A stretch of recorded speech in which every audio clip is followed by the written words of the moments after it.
Dan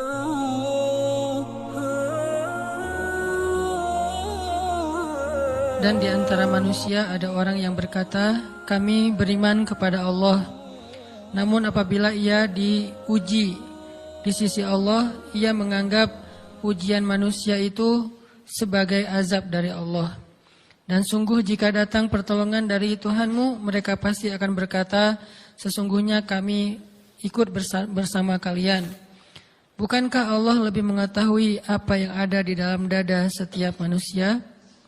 Dan sesungguhnya Allah benar-benar mengetahui orang-orang yang beriman, dan sesungguhnya Dia mengetahui orang-orang yang munafik. Shadaqallahul azim. Teman-teman yang dirahmati Allah Subhanahu wa taala, di ayat kedua surat Al-Ankabut, Allah menyampaikan sebuah sindiran.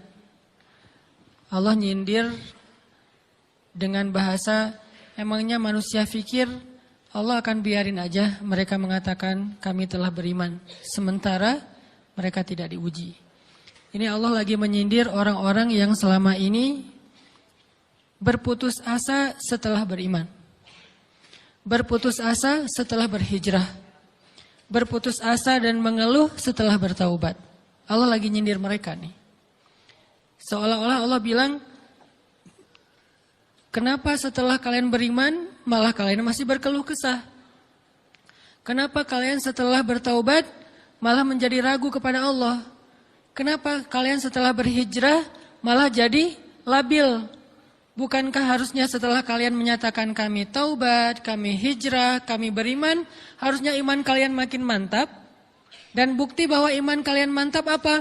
Bahwa ketika kalian diuji, kalian sama sekali tidak goyah.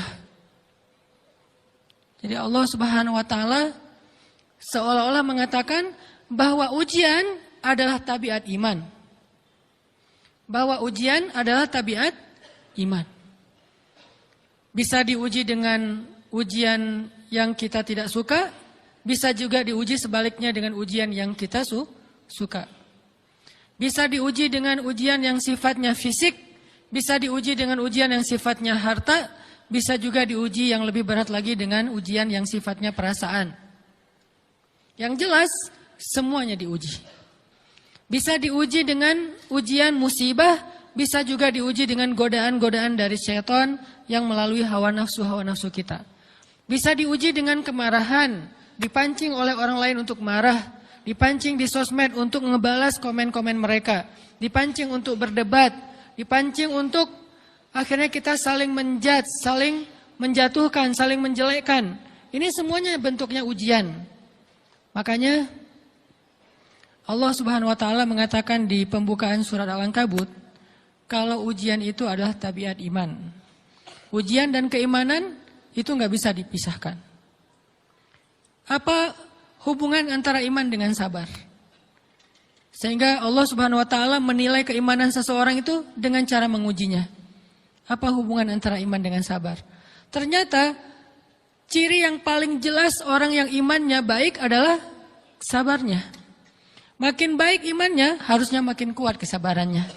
Jadi orang yang paling beriman itu tidak dilihat dari wawasan agamanya. Itu lebih kepada orang yang berwawasan luas, yang ilmunya banyak. Tapi belum tentu orang yang wawasannya luas adalah orang yang paling baik imannya, belum tentu. Bukankah iblis itu wawasannya luas? Dia mengerti banyak hal yang bahkan kita nggak ngerti. Iblis ngerti tentang dunia di langit. Iblis mengerti tentang alam yang ada di surga, alam yang ada di akhirat. Iblis tahu, bahkan udah masuk surga. Jadi ilmu iblis lebih banyak daripada kita sekarang. Tapi kenapa iblis malah tidak sebanding antara ilmunya, wawasannya dengan ketakwaan dan kesolehannya? Karena iblis tidak sabar dengan sebuah ujian. Ujian iblis apa? Eksis. Itu ujiannya iblis. Dia udah lama eksis, followersnya banyak. Setiap dia posting, orang berlomba-lomba jadi first like. Setiap dia posting, di-repost rame-rame. Di YouTube viral. Channelnya tuh paling banyak subscribersnya. Iblis. Coba cari nanti di YouTube, iblis. Ada nggak channel? Itu udah viral banget loh, eksis banget. Tiba-tiba datang pendatang baru. Muncul pendatang baru. Pendatang baru ini tiba-tiba melejit. Followersnya langsung nambah, kejar-kejaran akhirnya disalib. Pas lagi kayak gitu dia nggak kuat dengan ujian nama besar, ujian eksistensi, ujian popularitas, ujian siapa yang lebih dihargai, ujian-ujian kayak gitu.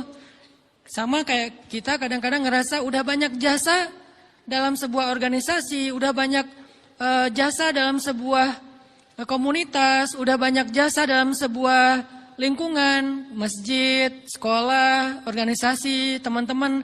Kita yang paling sering berkorban. Tapi ternyata yang eksis, yang masuk media, yang masuk TV justru orang lain. Itu kan ujian ya. Nah ini nih yang kadang-kadang ujian namanya zulzilu, diguncang perasaannya. Bukan diuji dengan fisik, kadang-kadang ujian sakit, capek, lelah, buat kita bisa kita lalui tuh dalam sebuah organisasi nih. Kita lagi bikin kegiatan sosial, baksos. Di sekolah, dengan OSIS-nya, dengan ROHIS-nya, di kampus, dengan BEM-nya, dengan LDK-nya, kita bikin acara baksos. Kan effortnya lumayan ya. Kita begadang untuk meeting, kita survei lapangan, kita kerja malah tidur sehari cuma 1,5 jam, 2 jam. Fisik kita lelah, fisik kita capek, kadang sampai sakit. Sampai dirawat di rumah sakit gara-gara kena misalnya tipes gitu, gara-gara kita habis-habisan bekerja, itu buat kita nggak masalah. Ujian fisik kita lalui. Dan besok mau ngadain lagi, kita yang paling semangat dan aktif. Nggak masalah capek juga. Nggak masalah juga kita lelah. Nggak masalah kurang tidur. Nggak masalah berjalan jauh. Nggak masalah. Satu, ujian harta. Kita yang justru nombokin. Kita yang nalangin dulu modal-modal untuk kegiatan-kegiatan tersebut. Kalau ternyata nggak tercover dananya, akhirnya nggak bisa dibalikin talangan kita, nggak apa-apa, kita ikhlas. Kita berkorban dengan harta kita. Butuh apa? Saya bayarin. Butuh apa? Kita lewatin ujian harta. Tapi begitu ujian perasaan, kita udah capek, lelah, kurang tidur, nombokin, nalangin, habis-habisan. Ternyata teman kita yang jadi ketua panitia ada kadang cuma masalah itu doang. Atau dia yang jadi PR-nya. Yang namanya PR ketika diliput oleh media kan dia yang muncul mukanya kan. Akhirnya diundang oleh misalnya hitam putih lah atau apalah. Kok dia yang muncul di sana? Atau diundang berdua, tapi sampai di sana dia yang banyak ngomong, kita diam aja. Pulang-pulang pundung. Begitu besok mau ngadain lagi, udah gak mau terlibat. Left group. Kenapa itu terjadi? Ujian zulzilu, perasaan. Itu yang dialamin oleh iblis. Iblis rela banget disuruh beribadah, sujud beribu-ribu tahun, kuat iblis. Kalau kita mungkin jidatnya hitam, kalau iblis mungkin udah kepala-kepalanya hitam, saking rajinnya sujud. Wah, ibadahnya udah ribuan tahun. Iblis disuruh berkorban dengan harta yang dia miliki, dia kasih aja semuanya. Tapi kalau disuruh dia ngalah dari Adam untuk memimpin alamin, menjadi khalifatullahi fil ard, menjadi pemimpin wakilnya Allah di muka bumi, buat iblis ini berat. Kenapa dia? Ana khairum min, saya lebih baik daripada dia. Saya lebih senior daripada dia. Saya lebih sehat daripada dia. Saya lebih keren daripada dia. Saya lebih. Ujian emosional, ujian ego, ujian perasaan. Itu yang lebih berat buat kita. Kadang sakit dan dirugiin orang lain, teman segala macam kita masih oke lah. Selama ini asal kita ngumpul selalu gua yang bayarin, oke deh, nggak usah dibahas. Baru dibahas nanti pas sakit hati. Kalau belum sakit hati kan nggak dibahas kan? Gak apa-apa deh, kita terus yang bayarin, kita traktirin ngopi apa segala macam. Gak pernah dibahas. Kebersit sih di benak kita, cuman gak mau dibahas. Kenapa? Udahlah biarin aja, easy going. Kemudian kayak kita yang capek harus rempong sana kemari segala macam. Selalu acaranya di rumah kita, akhirnya kita yang bayarin, kita yang rempong, nyiapin segala macam, bebersih sendiri. Tapi begitu ada yang nyakitin perasaan kita sedikit aja, semua itu balik lagi. Dari dulu ya. Nah, keluar kan? Kenapa? Dipancing oleh ujian perasaan. Jadi ternyata yang paling berat itu adalah zulzilu, diguncang perasaannya. Kita kadang-kadang habis-habisan buat seseorang, nggak masalah. Hujan-hujanan dia yang pakai jas hujan, kita nggak pakai apa-apa, nggak apa-apa. Sakit-sakitan juga, dikerok dan segala macam, biarin aja.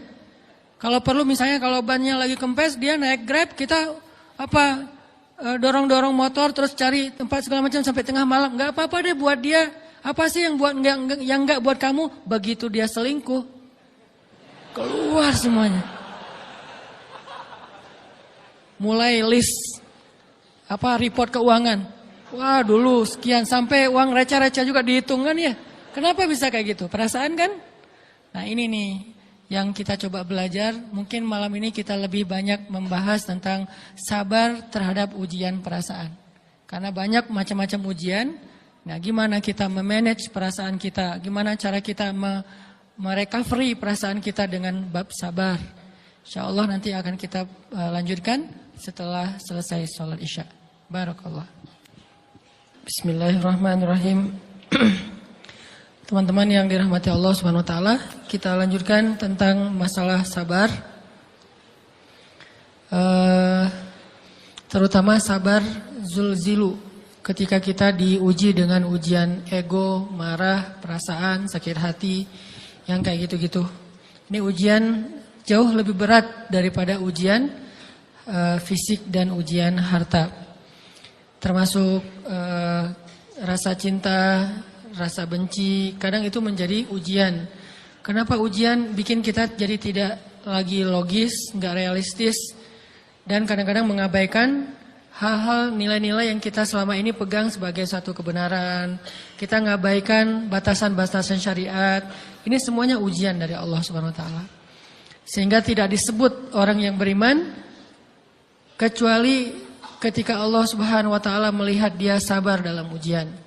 Kalau dia nggak sabar dalam ujian, malah di dalam pembukaan surat Al-Ankabut tadi Allah menggolongkan mereka termasuk orang-orang yang munafik. Apa arti yang orang munafik?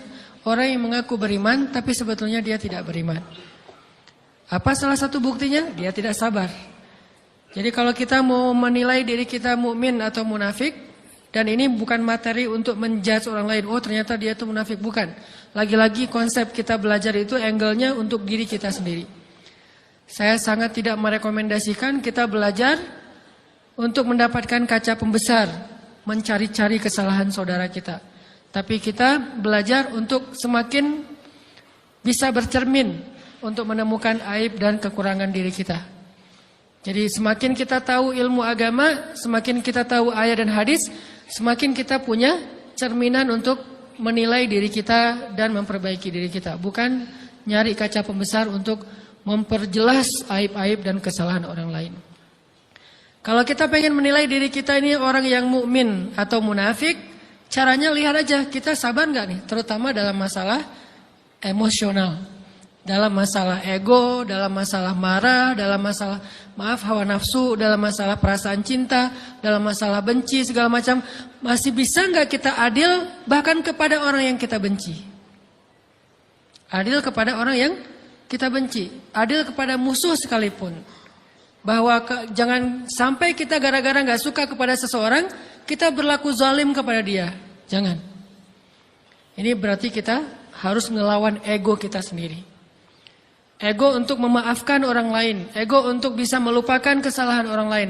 Ego untuk bisa berlapang dada dengan hal-hal yang gak nyaman daripada orang lain. Ini adalah ujian yang paling berat. Di situ kita bisa lihat kita ini mukmin atau munafik.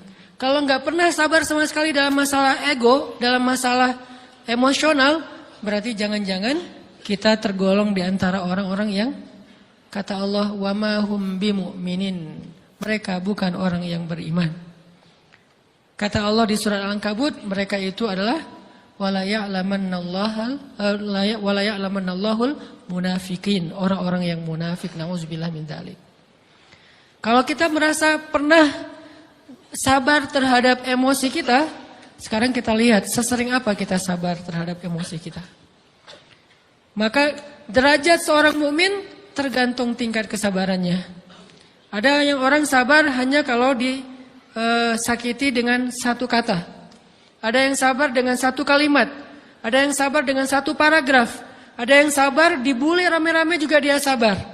Berarti lahum darajatun inda rabbihim. Orang beriman juga bertingkat-tingkat. Dan tingkatan itu tergantung tingkat kesabaran kita dalam menghadapi ujian, salah satunya ujian emosional kita, perasaan kita. Sehingga teman-teman yang dirahmati Allah SWT, salah satu program kita untuk terus mengembangkan diri, program untuk tumbuh, program untuk memperbaiki diri kita di hadapan Allah itu adalah coba kita program dalam sehari aja, terus kita nilai berapa kali kita berhasil ngelewatin ujian emosional. Bukan cuma marah, termasuk cinta, benci, tersinggung, sakit hati, kayak gitu-gitu. Berapa kali kita bisa berhasil melewati itu dalam sehari. Gak usah seminggu, sehari aja. Di jalan, sama temen, di grup WA, di IG, di Twitter, di mana gitu. Coba kita lihat berapa kali kita bisa menahan diri kita dan bersabar. Bukan berarti tidak respon ya, bukan berarti pasif. Kita bisa merespon tapi dengan cara yang elegan. Kita bisa merespon tanpa harus memperlihatkan emosional yang meledak-ledak. Bukan berarti ketika disakiti orang, dihina dan segala macam kita diam aja. Gak selalu kayak gitu. Kadang-kadang kita perlu merespon untuk mengklarifikasi, tabayun kalau kata orang-orang yang dalam ilmu fikih. Kita harus tabayun. Tapi tabayun dengan marah itu beda. Tabayun dengan mencela itu beda. Sehingga kita mencoba menahan diri berpikir, aduh capek kalau gitu. Tapi kan ini bagian dari pembelajaran. Makin terbiasa kayak gitu, terbiasa elegan, maka otomatis jadi nggak terlalu repot lagi. Kan awal-awal bersikap pengen yang bijaksana, yang elegan, yang dewasa, itu kan kadang-kadang harus diusahain ya. Karena belum mengkarakter, harus mikir dulu gimana ya sikap yang paling dewasa, gimana ya sikap yang paling bijaksana, gimana ya sikap yang paling wise, gimana ya sikap yang paling elegan, masih mikir. Tapi setelah berkali-kali kita latihan, lama-lama itu menjadi spontanitas kita. Dan kalau udah bisa kayak gitu, insya Allah kita sudah mulai meniru nih akhlak Nabi Muhammad SAW. Ini ujian perasaan banget. Kalau tadi saya ngasih contoh diselingkuhin itu sebetulnya cuman bercanda ya. Karena diselingkuhin ini pastinya bukan ujian, tapi musibah. Pengkhianatan ya, tidak ada tempat. Gimana kita ngelawan perasaan kita kalau lagi kayak gitu? Gimana kita ngelawan perasaan kita kalau lagi diuji? Gimana cara kita bersabar? Karena iman dan sabar itu bisa dibilang satu paket. Nggak disebut orang beriman kalau nggak sabar. Dan insya Allah orang yang sabar itu adalah ciri-ciri orang beriman. Nggak mungkin disebut orang beriman kalau nggak sabar. Kita pikir memang iman itu hanya ucapan.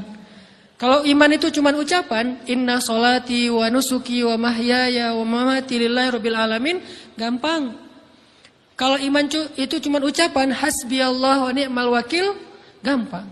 Kalau iman itu cuma ucapan, la haula wa la quwata illa billah, gampang. Kalau iman itu cuma ucapan, iyyaka na'budu wa iyyaka nasta'in, gampang. Tapi Allah mengatakan, wa ma hum bimu'minin. Ahasiban nasu ayyutraku ayyakulu amanna wa hum la yuftanun. Emangnya cukup dengan hanya mengatakan kami telah beriman lalu tidak diuji? Ternyata iman adalah sabar dalam ujian. Jadi nggak mungkin orang disebut beriman sementara dia tidak sabar, sementara dia emosional, sementara dia temperamen, sementara dia orangnya meledak-ledak, sementara dia orangnya mengeluh, sementara dia orangnya berputus asa. Nggak mungkin. Karena ulama mengatakan la tayasu, jangan berputus asa. Fa innal ya's laisa min akhlaqil muslim atau mu'min. Karena sesungguhnya keputusasaan bukan di antara akhlak orang yang beriman. Orang yang beriman itu tidak pernah berputus asa. Serumit apapun masalah kita, kalau kita punya yakin sama Allah bahwa Allah ala kulli syai'in qadir, maka kita pasti akan punya harapan. Kalau kita yakin bahwa Allahu Akbar, sebesar apapun masalah kita, Allah lebih besar daripada masalah kita kan? Bukankah kita mendengar Allahu Akbar, Allahu Akbar. Ada gitu yang lebih besar daripada Allah? Harusnya kita tidak pernah berdoa kepada Allah sambil mengatakan, ya Allah, saya punya masalah besar. Itu sama aja dengan kita ngeledekin Allah. Sama aja kayak kita datang ke teman kita bilang gini, saya mau pinjam duit. Enggak akan banyak kok, saya tahu kamu kalau kebanyakan kamu enggak akan sanggup. Kan enggak mungkin kita ngomong gitu kan ya. Saya lagi banyak hutang nih. Saya mau minta tolong sama kamu. Insya Allah saya enggak akan minta seutuhnya. Saya tahu kamu juga kurang duitnya. Saya minta dikit-dikit aja lah. Kan enggak gitu kan cara kita minta tolong. Sama aja kita doa, ya Allah, saya punya masalah besar. Ngomong ke Allah punya masalah besar. Kalau kita ngomong ke manusia kayak gitu wajar. Tapi ke Allah, ya Allah, saya punya masalah kecil nih. Apa? Ada hutang sedikit, berapa? 100 M. Allah kan ghaniyun, maha kaya. Jadi jangan pernah mengatakan 100 M itu besar di hadapan Allah. Kita ngeremehin Allah banget. Bukankah Allah maha kaya? Jangan pernah mengatakan bahwa musibah kita, ditinggalkan orang yang kita cintai, dibully seluruh dunia, itu besar di hadapan Allah. Bukankah Allah cukup buat kamu, kata kamu? Inna sholati wa nusuki wa mahyaya hasbiyallahu ni'mal wakil. Jadi Allahu Akbar. Sehingga kalau kita berdoa, ya Allah, saya punya sedikit masalah. Bukankah Umar pernah mengatakan, ya nafsi, idza dhaqat alaikid dunya, fala taquli ya rabbi indi hammun kabir, faquli ya hammun indi rabbun kabir. Wahai jiwaku, kalau kamu merasakan kesempitan, kegalauan, bingung, sakit, jangan pernah kamu mengatakan, ya Rabbi, saya punya masalah besar. Tapi katakanlah, wahai masalah, saya punya Rabb yang maha besar. Iman dan harapan, berharap, itu nggak bisa dipisahkan. Iman dan sabar itu nggak bisa dipisahkan.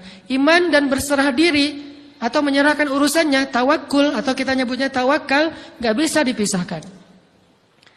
Bagaimana kita mau menyebut diri kita mukmin sementara kita nggak sabar ketika diuji dengan perasaan? Alhamdulillah kalau kita selama ini masih bersabar dengan ujian fisik. Ujian fisik yang setiap hari kita alamin apa? Lelah, capek, pulang kerja, pulang sekolah, pulang dari kampus, ngaji. Capek kan? Belum lagi macet-macetan, belum mandi pula. Dari tadi pagi, dari semalam kurang tidur, dan segala macam. Lelah, capek, ngantuk. Kadang-kadang sampai drop kesehatan kita. Kita bisa laluin itu. Gak apa-apa, capek-capek juga. Yang penting saya pengen belajar. Jalan nih jauh-jauh, ada yang dari Sumedang, ada yang dari Lembang, ada yang dari Banjaran, dari mana-mana datang pengen ngaji. Jarak jauh nggak apa-apa, macet nggak apa-apa, lelah nggak apa-apa, habis duit nggak masalah. Tapi sampai di sini kesenggol dikit aja sama teman kita dalam ucapan mungkin, dalam ekspresi kadang-kadang kita senyumin nggak dibalas senyum, atau mungkin hal-hal sepele.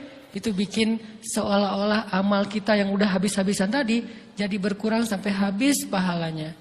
Ujian perasaan. Kadang-kadang datang ke sini nggak ada rasa tidak nyaman sedikit mungkin dengan teman kita atau dengan orang yang di sebelah kita, akhirnya kita merasa tersinggung, akhirnya kayak jadi berlebih-lebihan. Di tangga, di pintu, pas keluar, di tempat wudhu, di mana. Hal sepele sebetulnya, tapi mengganggunya bukan fisik kita. Yang terganggu bukan harta kita, tapi yang terganggu perasaan kita nih, rasa nyaman kita yang terganggu. Seolah-olah hilang semuanya. Jadi gak berarti. Ini namanya ujian teman-teman. Mudah-mudahan kita bisa istiqomah dalam masalah perasaan ini. Pertanyaan sederhananya adalah gimana sih cara kita menghadapi itu? Saya juga lagi belajar, ini bukan kata saya ya, tapi saya coba merangkum dari beberapa hadis, dari beberapa ayat. Mudah-mudahan ini jadi semacam tips dari Allah, dari Rasul, cara kita supaya lebih sabar dalam menghadapi ujian, khususnya ujian perasaan. Pertama, saya mengambil dari hadis riwayat yang diriwayatkan dari Abu Hurairah, hadis Hasan. Nabi SAW mengatakan, "Ma yazalul bala'u bil mu'mini wal mu'minati fi nafsihi wa waladihi wa malihi hatta yalqallaha ta'ala wa ma 'alaihi khati'ah." Tidaklah seseorang selesai diuji, baik dia laki-laki orang yang beriman atau perempuan yang beriman, baik itu ujiannya terjadi pada dirinya, atau melalui anaknya, atau melalui hartanya, Artinya ujian harta, ujian fisik, ujian perasaan. Sampai dia bertemu dengan Allah dan dia tidak punya dosa. Apa maksud dari hadis ini? Ujian itu tidak akan berakhir kecuali kalau dosa kita sudah habis. Allah akan menguji kita terus untuk membersihkan diri kita dari dosa. Sehingga yang harus kita coba bangun awareness dalam diri kita kalau lagi diuji, Allah pengen membersihkan dosa saya nih. Sehingga kita ridho dengan ujian, bukan ikhlas ya. Kalau ikhlas ibadah, kalau ujian ridho, rela. Saya ridho ya Allah, walaupun ini berat. Saya ridho ya Allah, walaupun saya berharap Engkau beri jalan keluar. Saya ridho ya Allah, walaupun saya berharap ditolong oleh Allah. Tapi tetap ridho diberikan ujian itu. Sambil berdoa diberikan jalan keluar, ditolong, diberikan keajaiban. Cuman gak mau mengeluh. Dan berdoa meminta jalan keluar bukan mengeluh, itu ibadah. Berdoa itu ibadah dalam Islam. Sehingga Allah suka banget sama hamba yang berdoa. Allah suka dengan hamba yang curhat. Nabi itu kalau lagi curhat, doanya aja bisa berjam-jam cuma doa doang tuh. Kayak hadis Aisyah pas lagi cemburu malam-malam kan. Aisyah lagi tidur, ini jatah malamnya Aisyah. Tiba-tiba dia nyari-nyari raba-raba, Nabi nggak ada, dicari di kamar mandi nggak ada. Biasanya Nabi sholat di sebelah Aisyah. Wah, curiga nih, jangan-jangan ke rumah si fulan. Dicari ke rumahnya, ditelepon nggak aktif, mungkin lagi dicas, datang ke rumahnya. Ketuk pintu. Hafsah, Nabi di rumah kamu nggak? Nggak Aisyah, beneran. Cari ke rumah Sofia. Sofia, Nabi di sini nggak? Nggak, beneran. Cari ke rumah Maria. Maria di sini nggak Nabi? Nggak. Kemana ya Nabi? Rumah istri-istri yang lain gak ada. Pas balik ke rumahnya, ngelewat masjid, ngelihat Nabi lagi sujud di Masjid Nabawi, di mihrab. Dan Aisyah mendengar Nabi menangis sambil berdoa. Dan sujudnya itu seperti membaca 1 juz Al-Quran. Dan itu isinya doa nangis. Robbi. Jadi kalau kita katakan gak usah banyak berdoa sama Allah, malu. Justru Allah suka kepada hamba yang berdoa. Justru sebaliknya, kalau kita jarang berdoa atau enggan berdoa, buat Allah itu orang sombong. Allah gak suka hamba kayak gitu.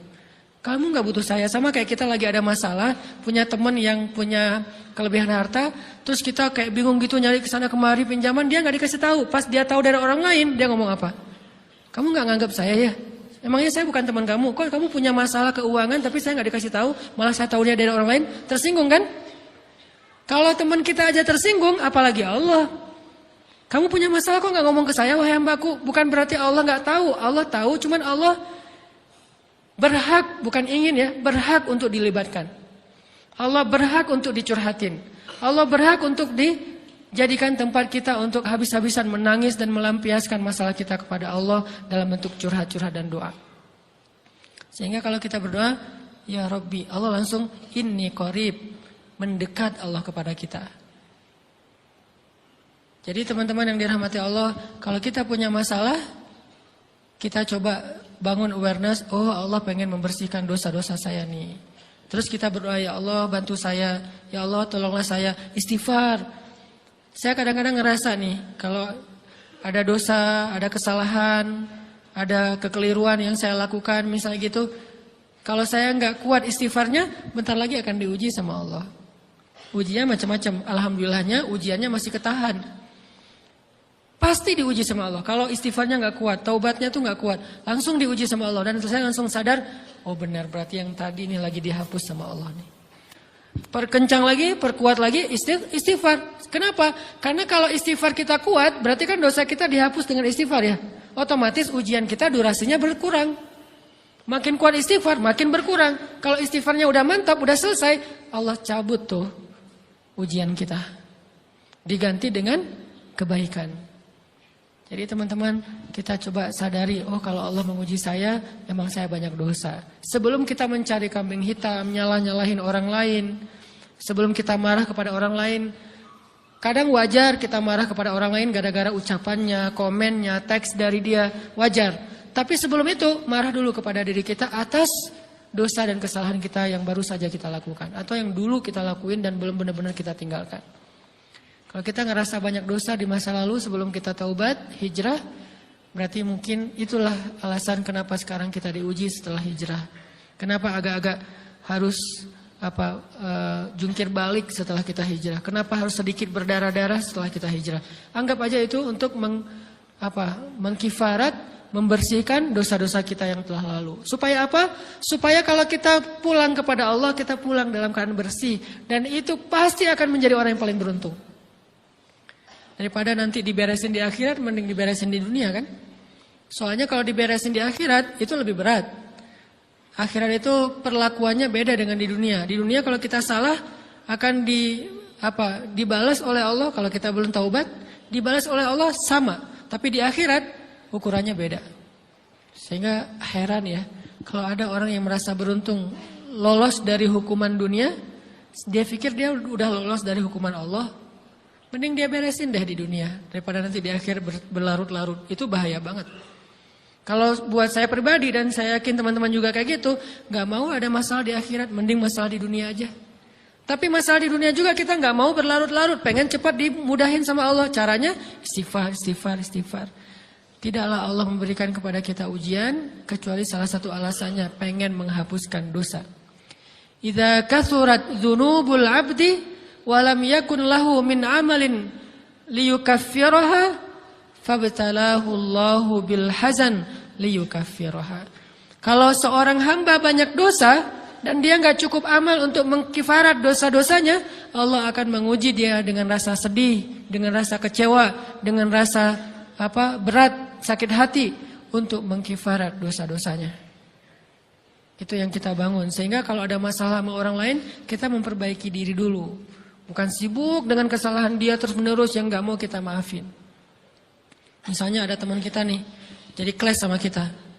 Hal pertama yang kita bangun, astagfirullahaladzim, saya banyak dosa nih.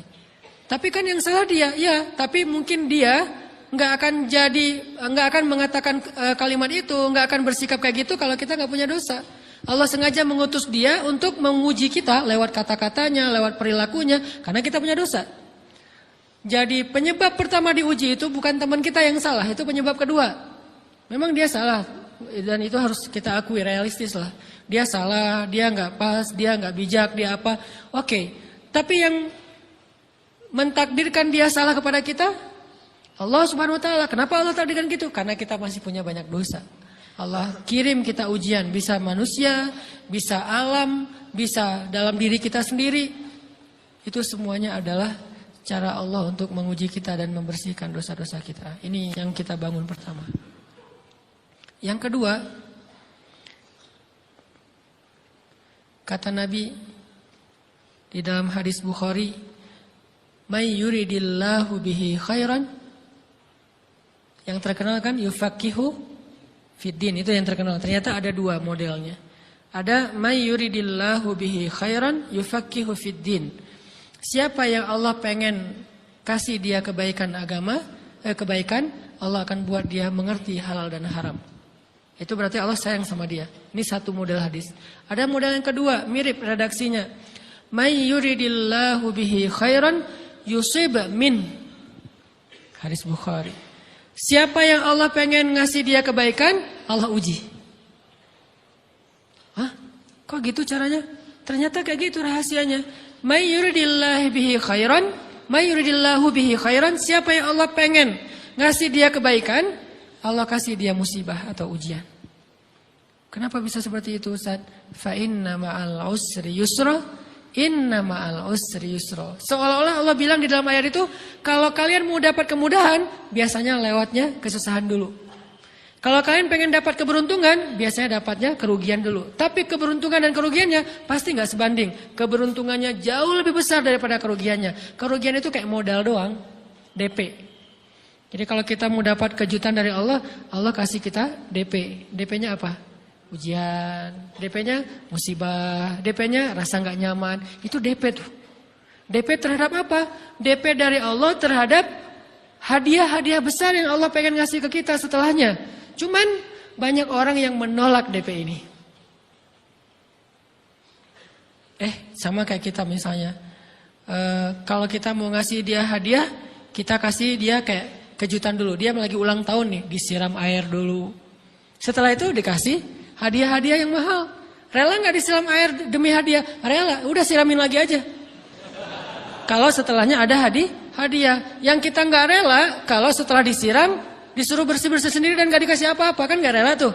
Berarti ini bab iman. Yakin nggak kalau Allah tetap ngasih hadiah?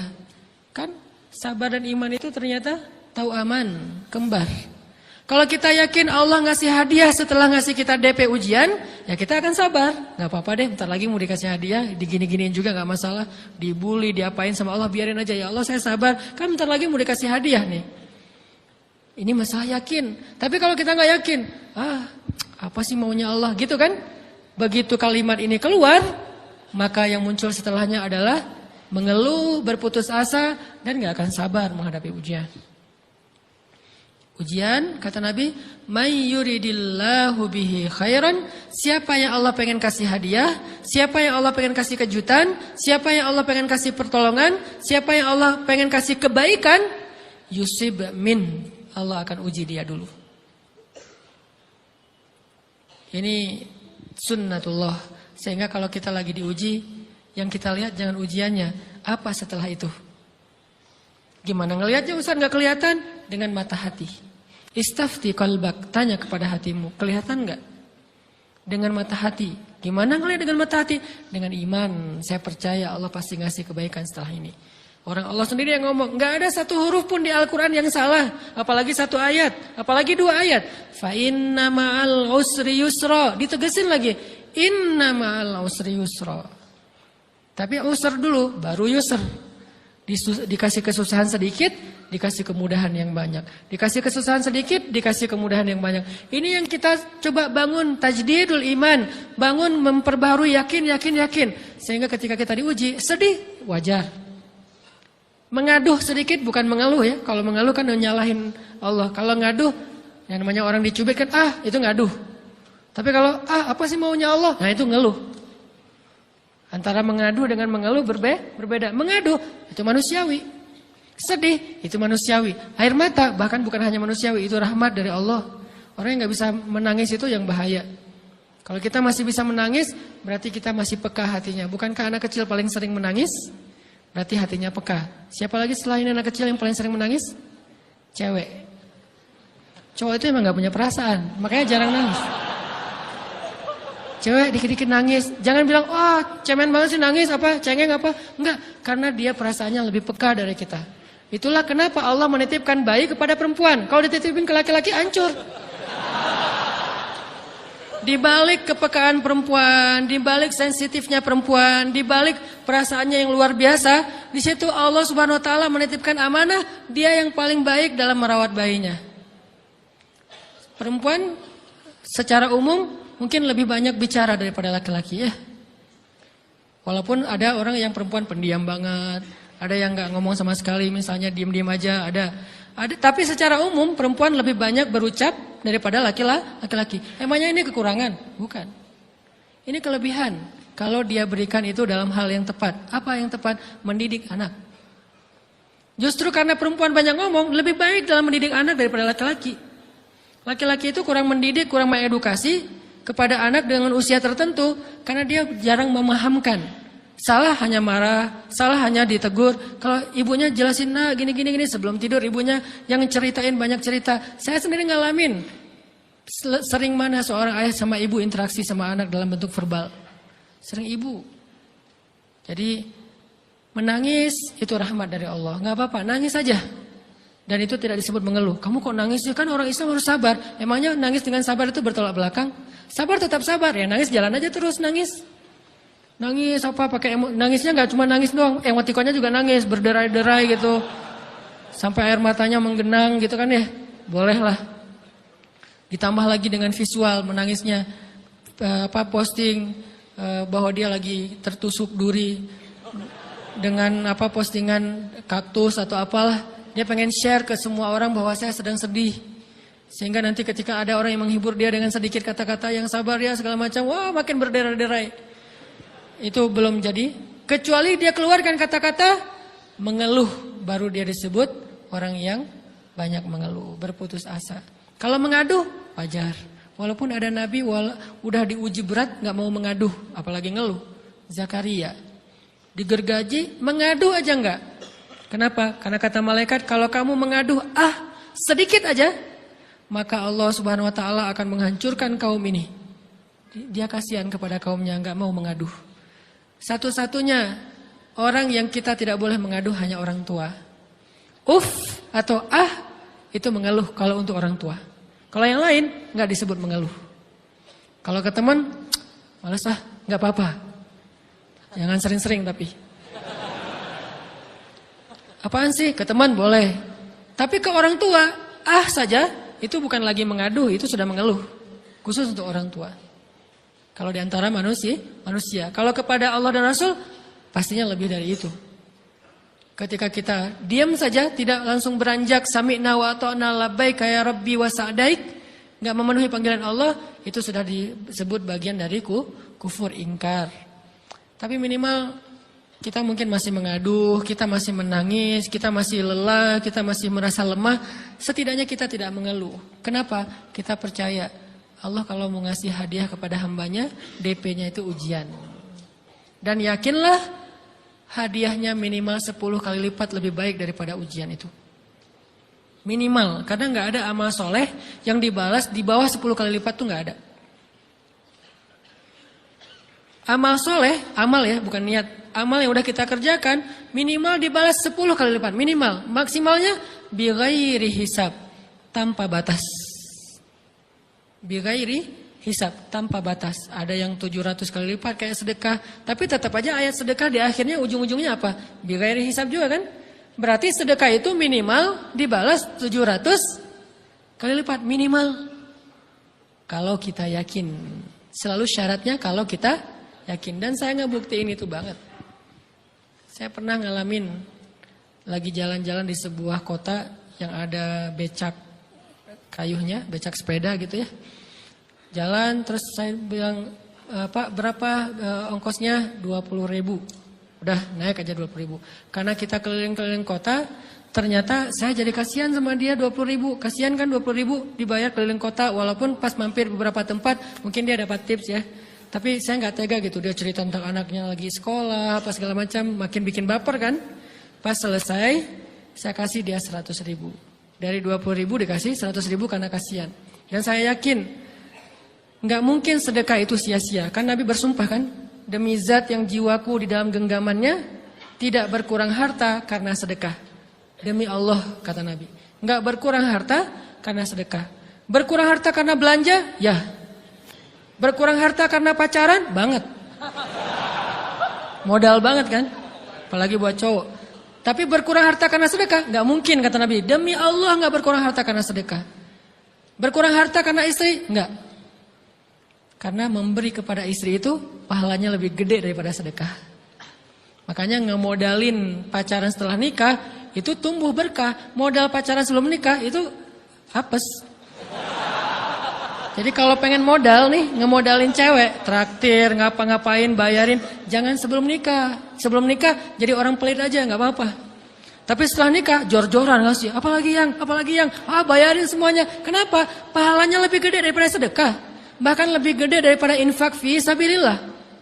Seorang suami memberi nafkah istri, itu pahalanya terkadang lebih besar daripada kita berinfak untuk fi sabilillah, untuk korban perang. Saya heran kalau ada orang sedekahnya rajin tapi ke istrinya kikir, aneh, berarti dia nggak ngerti konsep. Padahal memberi kepada istri itu selama itu kebutuhan pokok ya, dan sedikit entertain, nggak apa-apa asal nggak berlebihan, itu luar biasa. Makanya saya kalau jalan sama istri yang yang mana? Itu yang Onit suka. Oh ya, Onit suka. Kasih aja. Kenapa? Minta ini. Kasih. Selama ada kan kenapa nggak dikasih kan ya? Nanti Allah ganti. Makin rajin kita ngebayarin istri kita, ngebelanjain istri kita, makin Allah ngasih yang kita nggak pernah duga-duga. Sampai istri kita cemburu sama kita. Kok kamu duitnya banyak banget sih? Kan gara-gara aku sering ngasih ke kamu. Ya udah sini lain lagi. Mau ditransfer berapa gitu kan ya? Saya ngasih 100.000 ke si bapak. Dan saya yakin teman-teman sedekahnya pasti lebih dari itu karena 100.000 saya sebut. Kalau 1 juta ke atas saya nggak mau nyebut, malu dong, ria ya.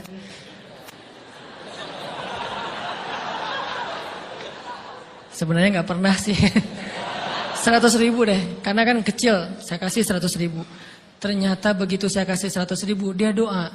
Nah ini nih pentingnya sedekah ke orang yang membutuhkan tapi nggak minta-minta, dia tulus. Dia langsung doa, ya Allah Pak mudah-mudahan rezekinya lancar, berkah, bertambah dan segala macam, bahagia keluarganya.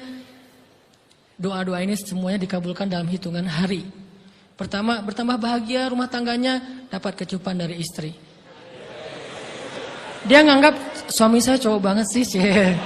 Mulai satu nih. Dua, demi Allah, selang 15 jam kalau nggak salah, karena waktu itu malam, besok paginya ada orang yang ngejar-ngejar saya pengen ngasih hadiah. Ustadz, saya pengen ketemu Ustadz. Maaf, saya nggak bisa ketemu sekarang, lagi rush, lagi tight schedule, gitu-gitulah, sok-sok gaya nggak jelas gitu ya.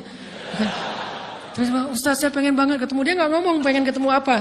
Kalau dia bilang mau ngasih duit kan langsung saya prioritaskan kan ya. Berhubung dia nggak ngomong, ya udahlah.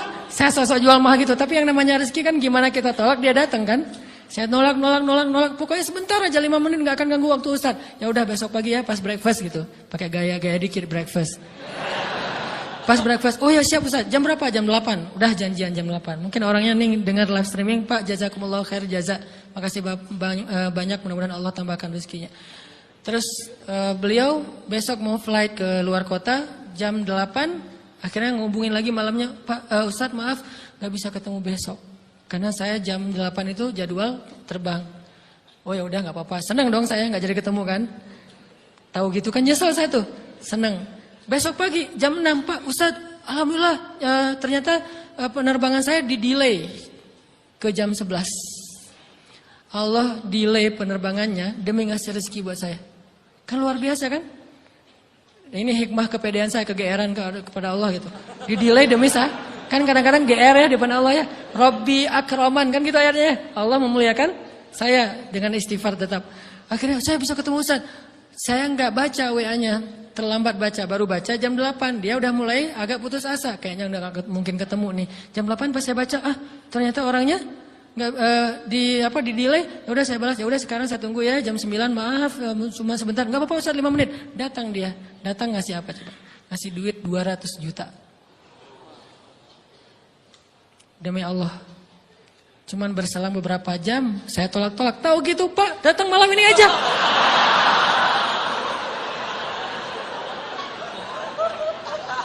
Harusnya malam itu juga saya cari orangnya. Kalau perlu saya yang nyamperin Bapak. Sherlock, saya kejar. Manusia gitu banget ya.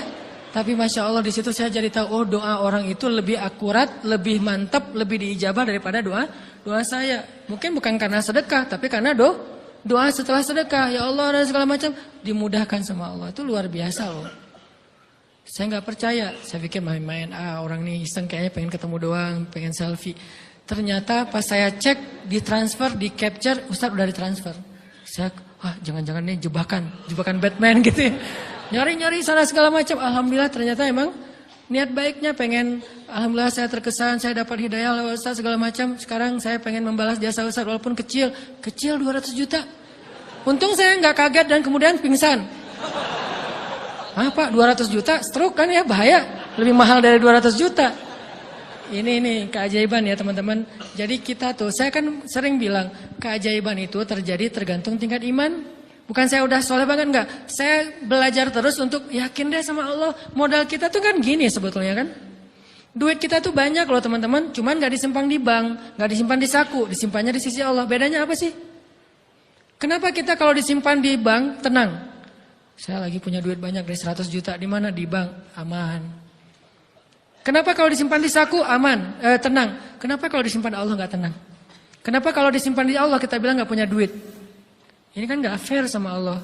Gak punya duit nih. Siapa bilang gak punya duit? Kan ada Allah. Tinggal minta sama Allah. Tapi gak ada wujudnya. Tapi kan ada janjinya. Bukankah janji Allah lebih kuat daripada wujud? Bukankah iman harusnya lebih mantap daripada sesuatu yang konkret yang kita lihat?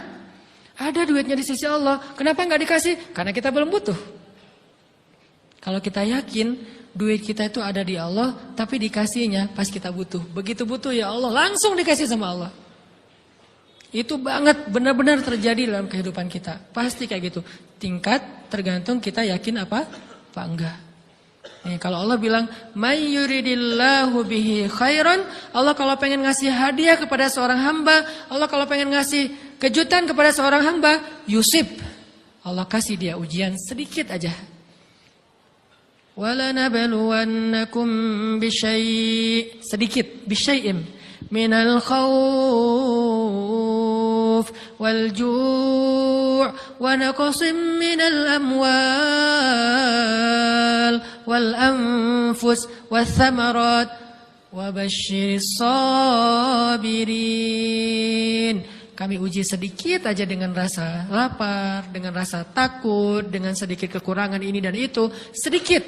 Tapi wabasyiris sabirin, sampaikan kejutan kepada orang yang bersabar. Sampaikan kejutan kepada orang bersabar. Jadi bisa dibilang kejutan-kejutan hidup kita itu munculnya dengan iman dan sabar. Dengan iman dan sabar. Iman artinya yakin, husnuzon sama Allah. Ana inda dhanni abdi bi. Aku tergantung prasangka hambaku kepadaku. Sabar, wasta'inu bis sabri was shalah. Minta pertolongan Allah, caranya dengan sabar, kemudian dengan sholat. Pasti Allah tolong. Ustaz, saya udah sabar. Sabar lagi. Isbiru wasabiru. Kalau udah sabar, bersabar lagi. Sampai kapan Ustaz? Sampai Allah Subhanahu wa taala benar-benar mengakui kesabaran kita. Setelah itu Allah pasti kasih. Terus apa yang harus saya lakukan Ustaz? Buktikan di hadapan Allah kita itu hamba yang penyabar. Jangan bilang ya Allah saya akan sabar. Jangan, tunjukin aja. Ya Allah kurang apa lagi dari saya? Tunjukin aja. Nanti Allah sendiri yang akan memberi kita gelar sabirin. Sehingga Allah bilang wabasyiris sabirin. Sampaikan berita gembira kepada hambaku yang sabar. Dan kalau Allah udah ngasih berita gembira, itu beruntun loh. Kita sabar kayak Allah tahan dulu nih ya. Kejutan. Allah tahan dulu hadiahnya buat kita tuh. Ditahan, tahan. Makin lama makin sulit pastinya. Makin lama makin berat, makin lama makin berat, makin berat. Begitu dibuka kerannya, itu nggak ada selesai-selesainya. Sampai kita kebingungan. Loh, kok datang terus-terusan. Kayak gitu cara Allah memperlakukan hambanya. Nabi Ayub. Sakit pertama, sakit fisik. Sakit kedua, sakit hati. 2 penyakit Nabi Ayub. Fisik pertama, beliau lumpuh, beliau sakit. Sakit hatinya apa? Ditinggalkan oleh orang-orang terdekatnya. Anaknya meninggal. Sedih kan? Kemudian pembantu-pembantunya pada resign. Makin kecewa. Dasar kalian. Kemudian teman-temannya pada menjauh. Grupnya nge-live dia. Bukan dia live grup. Grupnya yang nge-live dia. Orang unfollow. Tiba-tiba followersnya tinggal 1 doang. Yang tadi ada ribuan, sekarang tinggal 1. Istri satu-satunya yang masih setia mendampingi beliau. Tinggal 1 followersnya. Kebayang gak tuh? Yang posting udah sepi, udah gak ada yang nge-like. Istri aja yang nge-like. Ini nih Nabi Ayub. Ditambah lagi datang keluarganya ke rumah Nabi Ayub. Gak mau ketemu dalam jarak dekat. Dari luar ngomongnya, Ayub kami gini. Kemarin kamu harta kamu tuh kan kamu ada masalah minjam duit karena istri kamu nih. Gimana nih bayarnya? Terus mereka tutup muka, nggak mau tertular. Mereka bilang jangan dekat-dekat dengan Ayub. Yang lebih parah lagi ada yang sampai nuduh gini. Ternyata ya kamu itu selama ini bukan orang soleh. Selama ini kamu tuh pura-pura pencitraan ordai. Ini buktinya nih. Ternyata akhirnya Allah tunjukin juga borok kamu, aib-aib kamu. Ternyata kamu itu selama ini orang munafik. Jadi Nabi Ayub malah dituduh orang jahat, orang yang terkutuk, yang selama ini mencitrakan diri sebagai orang baik gara-gara sakit itu dituduh demikian. Sedih luar biasa. Bertahun-tahun, ada riwayat mengatakan 17 tahun, ada yang mengatakan lebih atau kurang.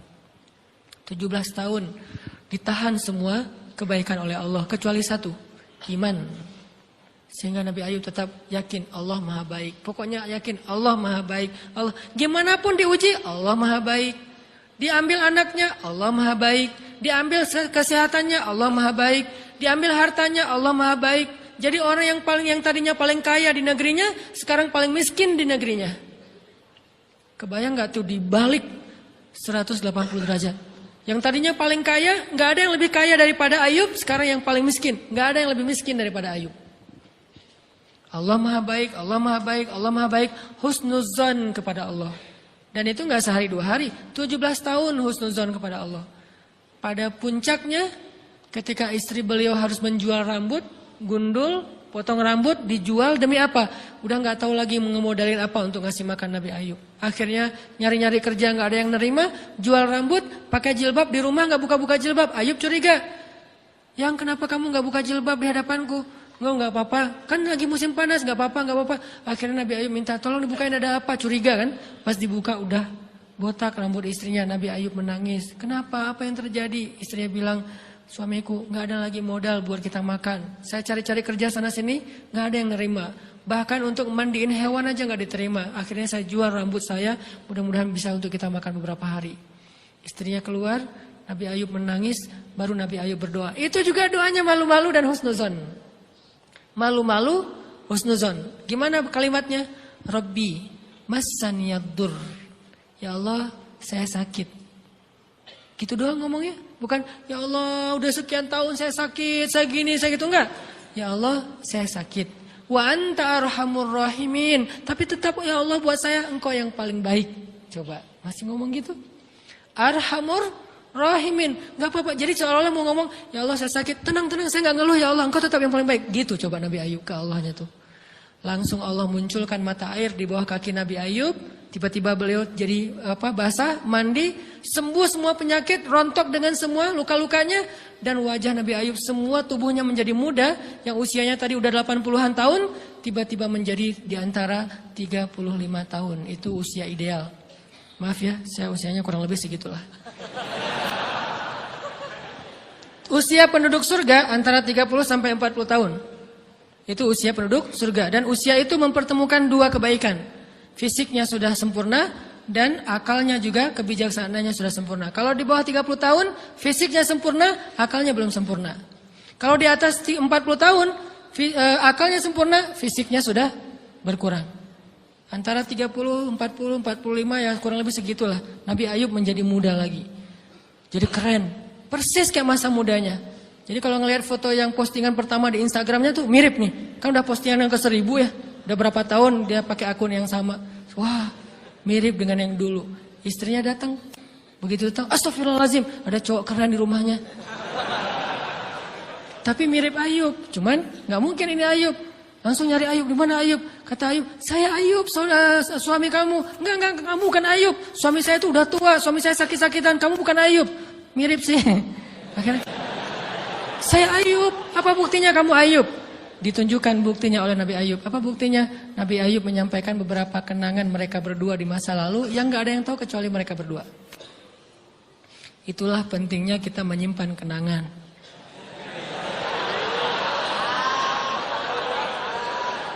Kalau ada masalah gitu kan, nauzubillah harus operasi wajahnya. Kamu bukan suami saya.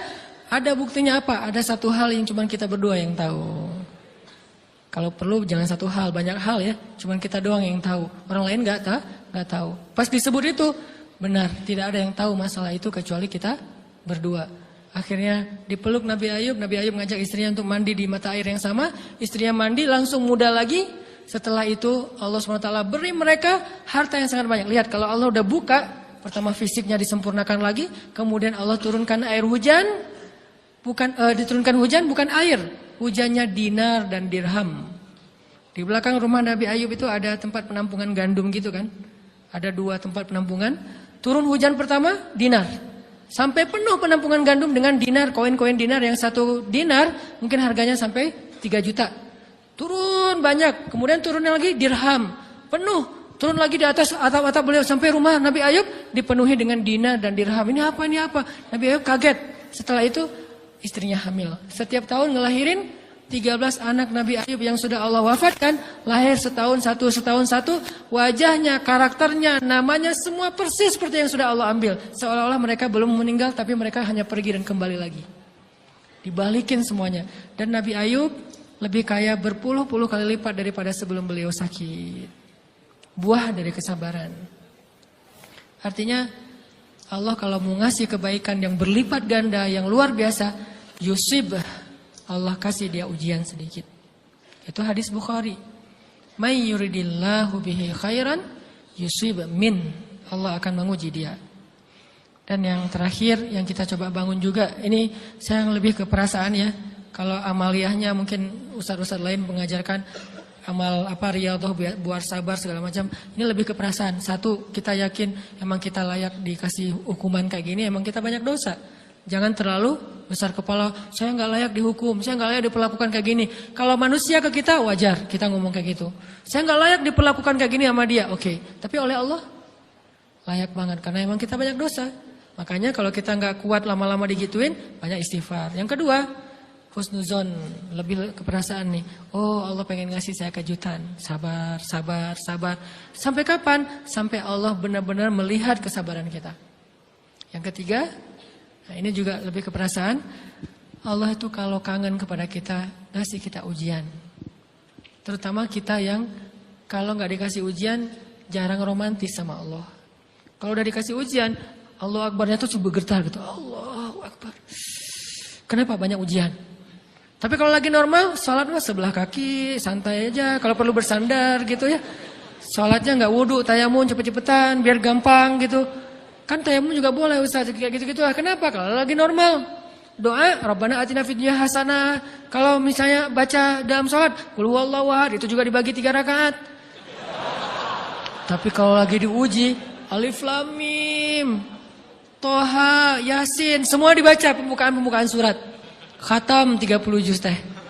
Kenapa? Lagi diuji. Sholat panjang, doa ya Allah, habis-habisan. Baru takbir udah nangis, Al-Fatihah aja nangis.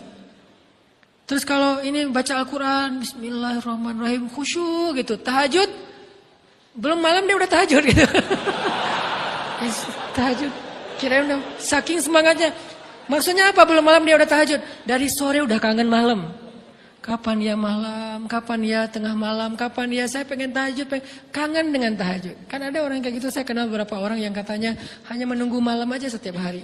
Setiap pagi kapan ya malam? Pas malam bahagia tahajud. Pagi lagi kapan ya malam? Artinya belum malam udah tahajud. Saking kangennya dengan tahajud. Rindu banget sama Allah. Romantis banget dengan Allah. Khatam Al-Quran berkali-kali dalam seminggu. Begitu dia dikasih jalan keluar, menjauh sampai lupa sama Allah. Sehingga kalau Allah kangen sama dia, Allah kasih dia ujian dikit. Ta'ala ya abdi, kesini wahai hambaku, kesini. Biar kita berdua-duaan lagi nih. Kalau gak mau digituin, tetaplah dekat kepada Allah walaupun kehidupan kita dalam keadaan mudah. Tetaplah romantis sama Allah, tetaplah gampang tersentuh oleh ayat-ayat Allah walaupun hidup kita dalam keadaan normal. Mudah-mudahan 3 rahasia ini bisa menjadikan kita berhusnuzon dan terbangun awareness kita ketika kita lagi diuji. Terutama ujian-ujian yang spontan muncul dari kata-kata teman kita, dari sikap orang lain. Langsung ingat, oh saya emang ada dosa yang mau Allah hapus. Oh habis ini mau dikasih kejutan. Oh Allah lagi pengen dekat sama saya. 3 hal ini mudah-mudahan terus kita latih. Awarenessnya yang dilatih bukan hadis-hadisnya yang dihafal. Mudah-mudahan ketika diuji spontan kita langsung sadar. Langsung balik on the track.